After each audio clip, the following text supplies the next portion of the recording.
Hello నమస్తే నేను అశోక్. ప్రస్తుతం ఆంధ్రప్రదేశ్లో నకిలీ మద్యం వ్యవహారం ఇటు కూటమి ప్రభుత్వానికి అటు వైసీపీకి మధ్య మాటల యుద్ధానికి దారితీస్తుంది. ఈ నకిలీ మద్యం వ్యవహారానికి సంబంధించి టీడీపీ నేతలు పట్టుబడినటువంటి నేపథ్యంలో అది బూమ్రాంగ్ అవుతూ వచ్చింది. టీడీపీకి పెద్ద మచ్చగా మారుతూ వచ్చింది. నకిలీ మద్యం మరక టీడీపీకి అంటుకుంటూ వచ్చింది. ఇలాంటి నేపథ్యంలో దీని నుంచి ఎస్కేప్ అవ్వడానికి కూటమి విశ్వ ప్రయత్నాలు చేస్తుంది. దీనికి సంబంధించి ఇప్పటికే ఏవన్గా ఉన్నటువంటి జనార్దన్ రావుని పోలీసులు అరెస్ట్ చేస్తూ వచ్చారు. పోలీసులు అరెస్ట్ చేసినటువంటి నేపథ్యంలో నిన్న ఆయన ఒక వీడియోని అయితే రిలీజ్ చేస్తూ వచ్చారు. ఆ వీడియో రిలీజ్ చేసినప్పుడు కొన్ని అనుమానాలని పెద్ద ఎత్తున ఇప్పుడు ప్రజల మైండ్లోకి వస్తూ వచ్చాయి. ఈ అంశానికి సంబంధించి ఏవన్గా ఉన్నటువంటి జనార్దన్ని గన్నవరం ఎయిర్పోర్ట్లో పోలీసులు అదుపులోకి తీసుకుంటూ వచ్చారు. ఆయన ముంబై నుంచి వస్తున్నటువంటి నేపథ్యంలో ఆయన అదుపులోకి తీసుకున్న తర్వాత ఆయన ఫోన్ను తీసుకునేటువంటి ప్రయత్నం కూడా పోలీసులు చేస్తూ వచ్చారు. అయితే ఆయన చెప్తూ వచ్చిందంటే, ముంబైలో నేను ఏదైతే సౌత్ ఆఫ్రికా నుంచి వస్తున్నటువంటి తరుణంలో నా ఫోన్ మిస్ అవుతూ వచ్చింది, అది ముంబై ఎయిర్పోర్ట్లో మిస్ అయిందంటూ కూడా చెప్తూ వస్తున్నారు. ఆ తర్వాత ఆయనకు సంబంధించినటువంటి ఒక వీడియో సంభాషణని బయటకు విడుదల చేస్తూ వచ్చింది పోలీసులు. దానికి సంబంధించి అసలు ఆ వీడియోని ఎవరు రికార్డ్ చేశారు, ఏం జరిగింది, పోలీసులు ఒకవేళ అరెస్ట్ చేస్తే మాత్రం ఖచ్చితంగా ఆ వీడియోని రికార్డ్ చేయడానికి పోలీసులు పర్మిషన్ అయితే ఇవ్వరు. దాంతోపాటు అరెస్ట్ చేసినప్పుడు ఉన్నటువంటి షర్ట్ కావచ్చు, లేదంటే నేను వీడియోలో కనిపించేటువంటి షర్ట్ కావచ్చు, ఈ రెండు కూడా జనార్దన్ ఖచ్చితంగా అబద్ధం చెప్తున్నాడు అనే విధంగా కూడా తెలిసిపోయే పరిస్థితి కూడా కనిపిస్తుంది. అయితే నిన్న జనార్దన్ చేసినటువంటి ఆరోపణ ఏంటంటే, ఈ నకిలీ మద్యం వ్యవహారం అంతా కూడా వైసీపీకి సంబంధించినటువంటి నేతల కనుసన్నల్లోనే జరుగుతుంది. నాకు మాజీ మంత్రిగా ఉన్నటువంటి జోగి రమేష్కి మధ్య సన్నిహిత సంబంధాలు ఉన్నాయి. మేము ఎప్పటి నుంచో కాలేజీ నుంచి మంచి ఫ్రెండ్స్. సో ఆ నేపథ్యంలోనే జోగి రమేష్ నాకు 3 కోట్ల రూపాయల డబ్బులు ఇస్తూ వచ్చాడు.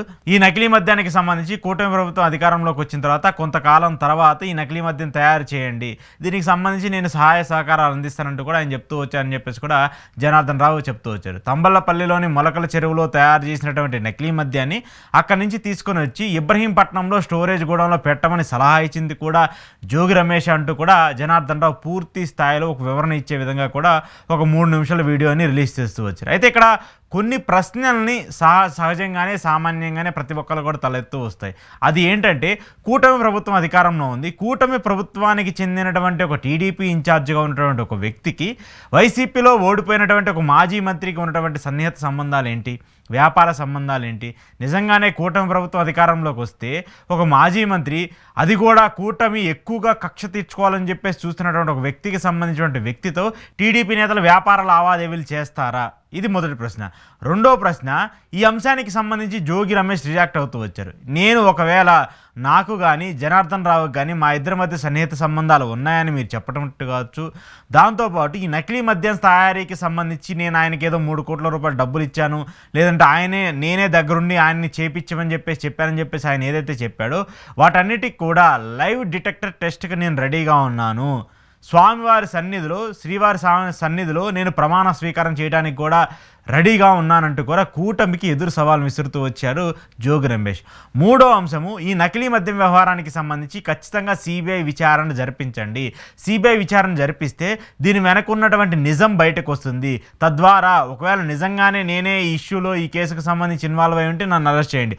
లేదా అలా కాకుండా టీడీపీకి సంబంధించిన నేతలందరూ ఉన్నా, లేదంటే టీడీపీకి సంబంధించి దీని వెనకాల ఉన్నటువంటి కొంతమంది ప్రముఖ నేతలు, దాంతో కూటమి ప్రభుత్వంలో ఉన్నటువంటి కొంతమంది పెద్ద తరకాయలు అందరూ కూడా బయటికి రావాలంటే దీని మీద ఖచ్చితంగా సిబిఐ విచారణ జరగాలి. సిబిఐ విచారణ జరిగితేనే కూడా నిజం బయటకు వస్తుందంటూ కూడా జోగి రమేష్ మాట్లాడుతూ వస్తున్నారు. ఒకవేళ కూటమి ప్రభుత్వం ఆరోపించినట్టు, లేదంటే టీడీపీ మీడియా అలిగేషన్స్ చేస్తున్నట్టు దీని వెనక జోగి రమేష్ ఉంటే, జోగి రమేష్ అడిగినట్టు ఖచ్చితంగా దీని మీద మీరు విచారణ జరిపించండి. ఇప్పటికే దీనికి సంబంధించి ఒక సిట్ని ఏర్పాటు చేస్తూ వచ్చింది రాష్ట్ర ప్రభుత్వము.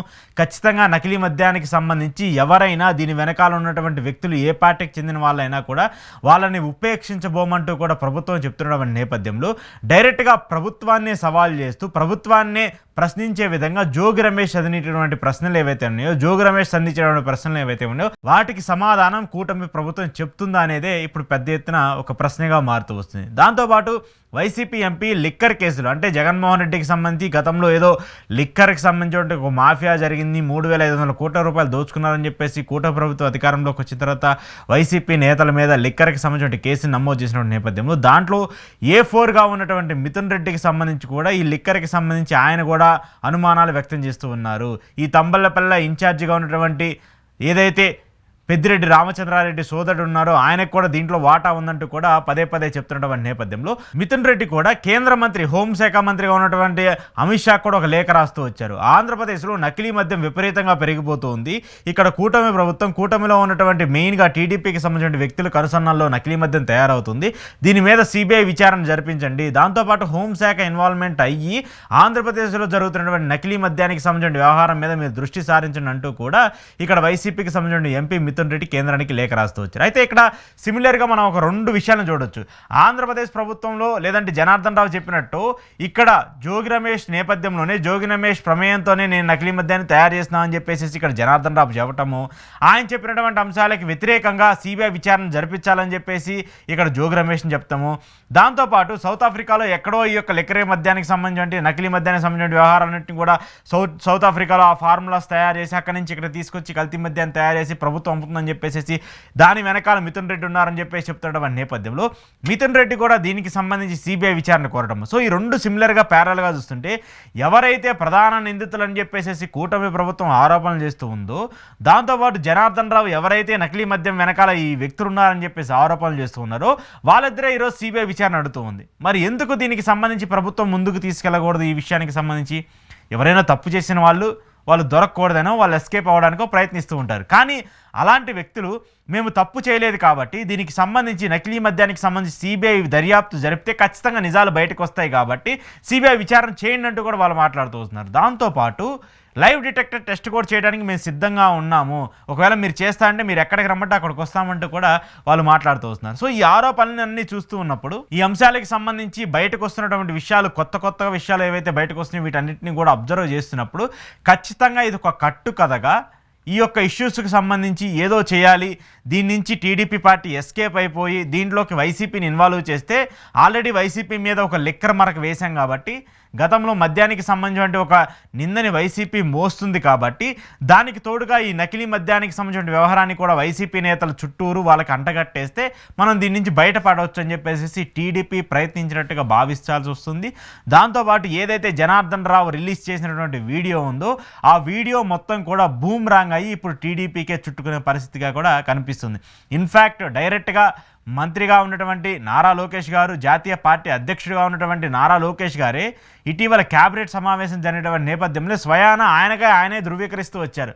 ఆంధ్రప్రదేశ్లో నకిలీ మద్యం పెరిగిపోతూ వచ్చింది, అసలు జిల్లాలకు ఇన్ఛార్జిగా ఉన్నటువంటి మంత్రులందరూ ఏం చేస్తూ ఉన్నారు, మీరు కనీసం దీన్ని అబ్జర్వ్ చేయాలి కదా, మన పార్టీకి సంబంధించిన నేతలే ఈ మేర దొరికిపోతూ ఉన్నప్పుడు ఇది మన ప్రభుత్వానికి చెడ్డ పేరు కాదా అంటూ కూడా డైరెక్ట్గా నారా లోకేష్ లాంటి వ్యక్తులే మాట్లాడుతూ వస్తున్నప్పుడు, నారా లోకేష్ లాంటి వాళ్ళే ప్రశ్నిస్తూ వస్తున్నప్పుడు ఇది మరి వైసీపీ మీద తోసేసి మనం ఎలా ఎస్కేప్ అవుదామని చెప్పేసి ప్రయత్నిస్తున్నటువంటి ప్లాను అదంతా కూడా ఈరోజు మీకు రివర్స్ కొట్టినట్టే కదా. జనార్దన్ రావు విషయంలో మీరు ఏదైతే చేస్తూ వస్తున్నారో, మాట్లాడుతూ వస్తున్నారో, ఆయన చేత ఏదో వెబ్ సిరీస్ లాగా రోజుకో వీడియో బయటికి తీసుకొచ్చి, రోజుకో ఒక వాట్సాప్ చాట్ బయటికి తీసుకొచ్చి మీరు ఏదో జరిగిపోయిందని చెప్పేసి మీడియాల్లోనో పేపర్లోనూ తప్పుడు ప్రచారం చేయిస్తామనుకుంటే దాని తర్వాత ఆ కేసుకు సంబంధించిన శాంటిటీని కోర్టుల్లో నిలబడాలి కదా. Media trials okay, but court trials ఏమవుతాయి? కోర్టులో ఇది ఆధారాలను పట్టుకొని మీరు కోర్టుకు వెళ్ళగలరా? జనార్దన్ రావు చెప్పినటువంటి వీడియో ఆధారంగా మీరు జోగి రమేష్కి నోటీసులు ఇచ్చి జోగి రమేష్ని అరెస్ట్ చేసి మీరు కోర్టులో సబ్మిట్ చేయగలరా? మీకు ఆ శాంటిటీ ఉందా, ఆ వ్యాలిడిటీ ఉంటుందా? ఖచ్చితంగా ఉండదు. ఎందుకంటే ఇది ఒక ఫ్యాబ్రికేటెడ్ సిచ్యువేషన్ కింద కూడా క్రియేట్ చేసినట్టు కూడా మనకు అర్థమవుతుంది. దాంతోపాటు కూడా మిథున్ రెడ్డి మీదో, పెద్దిరెడ్డి రామచంద్రారెడ్డి మీదో మీరు ఆరోపణలు చేస్తున్నట్టు ఈ నకిలీ మద్యం కూడా వాళ్ళ పాత్ర కూడా ఉందని చెప్పేసి మీరు ఏదైతే పదే మాట్లాడుతూ ఉన్నారో వాటికి సంబంధించి కూడా ఈ ఇష్యూ మీద మీరు వాళ్ళకు కూడా నోటీసులు ఇచ్చి వాళ్ళని కోర్టులో సబ్మిట్ చేయగలరా? ఖచ్చితంగా చేయలేరు. సో ఈ అంశాలన్నింటినీ చూస్తున్నప్పుడు ఇవన్నీ కూడా మీడియా ట్రయల్స్ కింద ప్రజల అటెన్షన్స్ని డైవర్ట్ చేయడానికి, ప్రజల్లో ఈ విషయంలో కూడా ఈ నకిలీ మద్యం వెనకాల కూడా వైసీపీ నేతలు ఉన్నారని చెప్పేసి ఒక మీడియా అటెన్షన్ని డ్రైవ్ చేయడం తప్ప ఇక్కడ ఈ కేసుకు సంబంధించి వైసీపీ నేతలకు సంబంధించిన హస్తం ఉందనేది కూడా ఖచ్చితంగా అవాస్తవంగానే కనిపిస్తుంది. ఒకవేళ వాళ్ళ హస్తం ఉందని చెప్పేసి మీరు ప్రూవ్ చేయగలిగితే ఖచ్చితంగా వాళ్ళకి నోటీసులు ఇవ్వండి, ఎఫ్ఐఆర్ ఫైల్ చేయండి, కోర్టులో సబ్మిట్ చేయండి. ఖచ్చితంగా కోర్టు దీనికి సంబంధించిన ఒక వివరణ ఇస్తుంది. నిజంగానే తప్పు చేశారని చెప్పేసి తేలితే మాత్రం వాళ్ళని కూడా విచారించే బాధ్యత పోలీసులకు అప్పగిస్తుంది. కాబట్టి ఏదైతే జనార్దన్ రావు చేసినటువంటి నిన్న వ్యాఖ్యలు ఉన్నాయో ఆ వ్యాఖ్యలన్నీ కూడా ఈరోజు బూమ్రాంగ్గా మారుతూ ఉన్నాయి. అవన్నీ కూడా టీడీపీ ప్లాన్ ఏదైతే తీసినటువంటి సినిమా ఉందో అది ఫ్లాప్గా మిగిలి చివరికి వాళ్ళకే తగిలేటువంటి ఒక పరిస్థితి కూడా ప్రస్తుతం ఆంధ్రప్రదేశ్లో నకిలీ మద్యం వ్యవహారానికి సంబంధించిన ఇష్యూ కూడా కనిపిస్తుంది.